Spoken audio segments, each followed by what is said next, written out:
Buonasera e ben ritrovati con una nuova edizione del TG Flash di New Sicilia. In apertura armi, droga e munizioni, scoperto dalla polizia un arsenale nel quartiere Zia Lisa a Catania.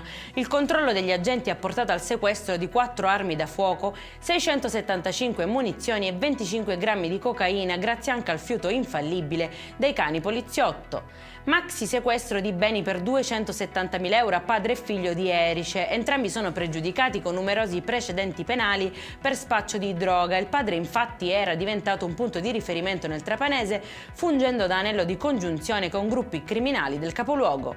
Sequestrati a Siracusa oltre 50 kg di prodotti ittici non tracciati e conservati oltre la data di scadenza. Elevate sanzioni amministrative per un totale di 10.000 euro. Sosta selvaggia a Catania, in particolare nella zona del Policlinico, dove le macchine parcheggiate in modo irregolare ostacolavano le corsie riservate ai mezzi di soccorso, rendendo impossibile l'accesso tempestivo alla struttura. Scattano pertanto sanzioni per 32 automobilisti. È in chiusura il meteo, domani ancora bel tempo in Sicilia. La Protezione Civile regionale infatti non comunica alcuno stato di allerta. Per questa edizione è tutto, prossimo appuntamento domani alle 13:30. Buona serata.